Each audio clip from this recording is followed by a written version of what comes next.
കർത്താവിൻ്റെ അതിപരിശുദ്ധമായ നാമം വാഴ്ത്തപ്പെടട്ടെ. പ്രിയമുള്ളവരെ, ഇന്ന് രാവിലെ നമുക്ക് ഒരുമിച്ച് ഒരു വേദഭാഗം നമുക്ക് ധ്യാനിക്കാം. വിശുദ്ധ യോഹന്നാൻ എഴുതിയ സുവിശേഷം 11-ാം അധ്യായം അതിൻ്റെ 40-ാമത്തെ തിരുവചനം. അവിടെ നമ്മൾ ഇങ്ങനെയാണ് വായിക്കുന്നത്: യേശു അവളോട്, വിശ്വസിച്ചാൽ നീ ദൈവത്തിൻ്റെ മഹത്വം കാണും എന്ന് ഞാൻ നിന്നോട് പറഞ്ഞില്ലയോ എന്ന് പറഞ്ഞു. പ്രിയമുള്ളവരെ, ആ 11-ാം അധ്യായത്തിൽ യേശു കർത്താവ് ബെഥാനിയിലെ ലാസറിൻ്റെ ഭവനത്തിൽ, ആ ലാസർ മരിച്ച ശേഷം ലാസറിൻ്റെ സഹോദരിമാരുടെ അടുക്കലേക്ക് യേശു കർത്താവ് ചെല്ലുകയാണ്, ആ ഭവനത്തിലേക്ക് ചെല്ലുകയാണ്. അവർ വളരെ വേദനയിലാണ്. കാര്യം, അവരുടെ സഹോദരൻ മരിച്ചു, 4 ദിവസമായി, ശവസംസ്കാരമൊക്കെ കഴിഞ്ഞു. അവരിങ്ങനെ വേദനയിലും കരച്ചിലും ഒക്കെ ആയിട്ടിരിക്കുക. അവരെ ആശ്വസിപ്പിക്കുന്ന ഒത്തിരി ആൾക്കാരുണ്ട്, പലരും അവിടെ വന്നിട്ടുണ്ട്. അവിടുത്തെ സാമൂഹിക രാഷ്ട്രീയ നേതാക്കന്മാർ പലരും വന്ന് കാണും. അവരുടെ സാമുദായിക നേതാക്കന്മാർ അവിടെ വന്നിട്ടുണ്ട്, അവരെ ആശ്വസിപ്പിക്കാൻ വന്നിട്ടുണ്ട്.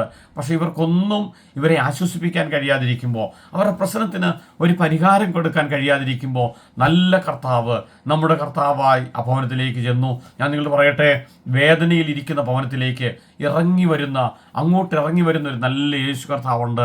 യേശു കർത്താവ് ഭവനത്തിലേക്ക് വരുമ്പോൾ, യേശു കർത്താവ് നമ്മുടെ ജീവിതത്തിലേക്ക് വരുമ്പോൾ, യേശു കർത്താവ് ഒരു സമൂഹത്തിലേക്ക് വരുമ്പോൾ അവിടുത്തെ വേദന മാറും, അവിടുത്തെ നിരാശ മാറും, അവിടുത്തെ പ്രതിസന്ധികൾ മാറും. ഞാൻ നിങ്ങളോട് പറയാം, ആ യേശു ഇന്ന് പകൽ നിങ്ങളുടെ കൂടെയാണ്.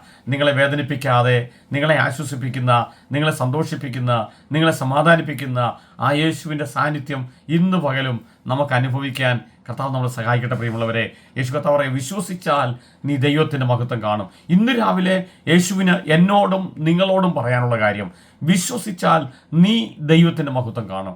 ഇന്ന് രാവിലെ ഞാൻ നിങ്ങളോട് പറയട്ടെ, നിങ്ങളൊരു ആവശ്യത്തിന് വേണ്ടി ഇറങ്ങിത്തിരിക്കുമല്ലേ?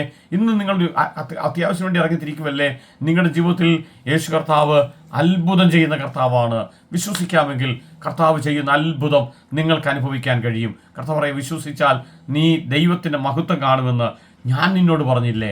യേശു കർത്താവ് പറഞ്ഞതൊന്ന് വിശ്വസിക്കാം. യേശു കർത്താവ് ഉറപ്പോടെ പറയുക, ഞാൻ നിന്നോട് പറഞ്ഞില്ലേ, ഞാൻ നിന്നെ വിടുവിക്കാം, ഞാൻ നിന്നെ സഹായിക്കാം, ഞാൻ നിന്റെ വേദന മാറ്റാനാണ് വന്നത്. യേശു കർത്താവ് പറയാം, നിങ്ങളുടെ പ്രയാസം മാറ്റാനാണ് വന്നത്, നിങ്ങളുടെ പ്രയാസം കർത്താവ് അറിഞ്ഞിട്ടാണ് വന്നിരിക്കുന്നത്. അതുകൊണ്ട് ഞാൻ നിങ്ങളോട് പറയാം, യേശുവിൻ്റെ അടുക്കൽ നിങ്ങളുടെ ആവശ്യങ്ങൾ അറിയിച്ചാൽ, യേശുവിൽ നിങ്ങൾ വിശ്വസിച്ചാൽ, കർത്താവിൽ നിങ്ങൾ വിശ്വസിച്ചാൽ, ദൈവത്തിൽ നിങ്ങൾ ഉറപ്പായി വിശ്വസിച്ചാൽ, ഞാൻ നിങ്ങൾ പറയട്ടെ, നിങ്ങൾ അത്ഭുതമാകും.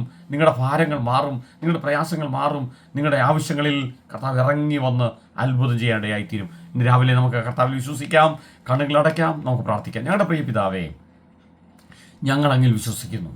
കർത്താവ്, വിശ്വസിച്ചാൽ നീ ദൈവത്തിൻ്റെ മഹത്വം കാണുമെന്ന് യേശു കർത്താവ് ഞങ്ങളോട് പറഞ്ഞല്ലോ. കർത്താവ്, ഞങ്ങൾ വിശ്വസിക്കുന്നു. ഞങ്ങൾ ആ ദൈവമഹത്വം കാണുന്ന ദിവസമായി ഇന്ന് പകലിനെ കർത്താവ് മാറ്റുന്നതുകൊണ്ട് ഞങ്ങൾ നന്ദി പറയുന്നു. കർത്താവ്, ആ മഹത്വം കാണാൻ, ആ മഹത്വം അനുഭവിക്കാൻ കർത്താവ് ഞങ്ങളെ സഹായിക്കണം. കർത്താവ്, പ്രാർത്ഥന കേൾക്കുന്നതുകൊണ്ട് ഞങ്ങൾ നന്ദി പറയുന്നു. യേശുവിൻ്റെ നാമത്തിൽ തന്നെ, ആമേൻ. പ്രിയമുള്ളവരെ, ഇന്ന് പകലും നമുക്ക് വിശ്വസിക്കാം, യേശുവിൽ നിന്ന് ആ മഹത്വം അനുഭവിക്കാം. അത്ഭുതം കാണുന്ന ദിവസമായി ഇന്ന് പകലും കർത്താവ് മാറ്റട്ടെ.